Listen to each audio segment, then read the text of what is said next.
Good morning students. अज elements of bookkeeping दे विच असी चैप्टर जर्नल कर रहे सी ते ओदा अज जो असी लास्ट टॉपिक असी अज इहदा करना वो हैगा कंपाउंड एंट्रीज दा। अज असी सीखांगे कि कंपाउंड एंट्रीज किस तरह पास कीतियां जांदियां आ। सब तो पहला कंपाउंड एंट्रीज हुंदियां की आ। कंपाउंड एंट्रीज स्टूडेंट्स वो एंट्रीज हुंदियां जिहदे विच जिस एंट्री विच तुसी एक नालों वध अकाउंट्स नूं डेबिट करदे हो या एक नालों वध अकाउंट्स नूं क्रेडिट करदे हो। अदरवाइज तुसी जर्नल एंट्री च की करदे हो, एक अकाउंट डेबिट करदे हो, एक अकाउंट क्रेडिट करदे हो, है ना। Cash account debit to sale, purchase account debit to cash.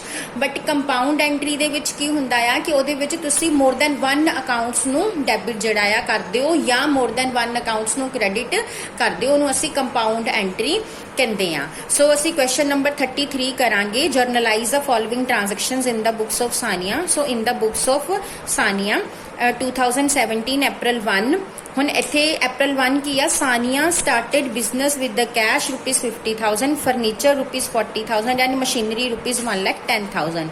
Sania ने बिजनेस शुरू किया और वो कैश लेके आई आ 50,000 दा, फर्नीचर लेके आई आ 40,000 दा ते मशीनरी लेके आई आ 1,10,000 दा। हुन कैश भी आया बिजनेस च, फर्नीचर भी आया बिजनेस च ते मशीनरी भी आई। सो असी कैश नूं भी डेबिट करांगे, कैश अकाउंट डेबिट, फर्नीचर नूं भी डेबिट करांगे, फर्नीचर अकाउंट डेबिट ते मशीनरी नूं भी डेबिट करांगे, मशीनरी अकाउंट डेबिट, क्योंकि वो तीनों चीज़ां बिजनेस दे विच आईयां। कैश डेबिट करांगे 50,000 ना, फर्नीचर डेबिट करांगे 40,000 ना ते मशीनरी डेबिट करांगे 1,10,000 ना। टू कैपिटल ते कैपिटल नूं किन्ने नाल क्रेडिट करांगे 2 लाख दे नाल, क्योंकि तिन्नां दा टोटल करके देखो 2 लाख आ, हैगी तां उन्हां दी कैपिटल ही आ। सो असी वैसे की करदे हुंदे सी, एंट्री की पांदे सी cash account debit to capital, भी उन्हें बिजनेस स्टार्ट किया और कैश लेके आया, या फर्नीचर लेके आया फर्नीचर टू कैपिटल, या मशीनरी लेके आया मशीनरी टू कैपिटल। बट इत्थे की है कि वो तीन चीज़ां लेके आ रहा, कैश भी सानिया लेके आ रही है, फर्नीचर भी लेके आ रही है, मशीनरी भी लेके आई है। सो असी तीनों डेबिट करते, cash account debit, furniture account debit, machinery account debit ते कैपिटल नूं क्रेडिट कर दिता। उस तो बाद अप्रैल 2 purchased goods for cash ₹9,000 and on credit from Bhupathi ₹6,000। हुन परचेज कीती आ, कैश च भी कीती आ ते क्रेडिट ते भी कीती आ। सो असी परचेज नूं डेबिट करांगे, purchase account debit to cash account, जिहड़ी कैश परचेज हुई उहदे लई कैश चला गया, टू भूपति अकाउंट जिहड़ी असी क्रेडिट परचेज की आ उहदे लई गिवर नूं क्रेडिट कर दांगे भूपति नूं। हुण देखो 9,000 ते 15,000 दी टोटल परचेज हुई आ, 15,000 नूं डेबिट कर दो, 6,000 कैश दे अगे लिख दो, सॉरी 9,000 और 6,000 जिहड़ा हैगा भूपति दे अगे लिख दो। उस तो बाद अप्रैल 3 receive commission ₹12,000, interest ₹7,000 and bad debt recovered ₹6,000। हुण तीन चीज़ां, तीन तरह की इनकम तुसीं रिसीव कर रहे हो। आएगा तो कैश ही, सो कैश नूं डेबिट करांगे, कैश अकाउंट डेबिट। हुण इन्हां तीनों इनकम्स नूं असीं क्रेडिट करांगे to commission account, to interest account, to bad debt recovered. ये तीनों तुहाडियां इनकम ने, तुसीं तिन्नां नूं डेबिट कर देना, क्रेडिट कर देना, सॉरी।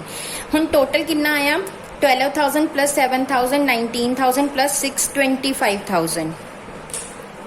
हुण 12,000 कमीशन दे अगे लिख दो, 7,000 इंटरस्ट दे अगे ते 6,000 बैड डेट रिकवर्ड दे अगे। हुण नैक्सट देखो, next journal entry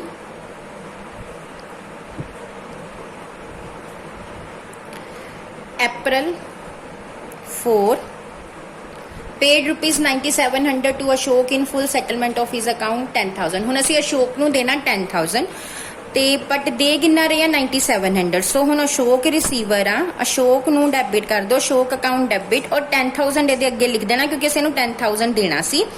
but actually cash कितना जा रहा 9,700 टू कैश लिख दो 9,700 एंड बाकी दा जो है वो की है डिस्काउंट। सो ओदे लिए की लिख देना असी टू डिस्काउंट 300। नेक्स्ट देखो हुण received ₹3,800 from Bobby Jindal and allow him discount 200। ਹੁਣ ਅਸੀਂ Bobby Jindal ਕੋਲੋਂ 3800 ਰਿਸੀਵ ਕੀਤਾ ਤੇ ਉਹਨੂੰ 200 ਦਾ ਡਿਸਕਾਊਂਟ ਦਿੱਤਾ। ਸੋ ਹੁਣ ਅਸੀਂ ਐਂਟਰੀ ਕੀ ਪਾਸ ਕਰਨੀ ਹੈ April 5 the.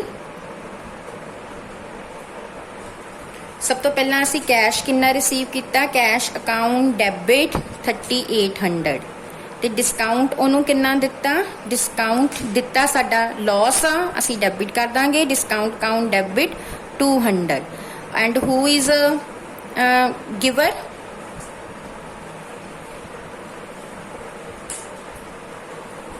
Bobby Jindal is a giver।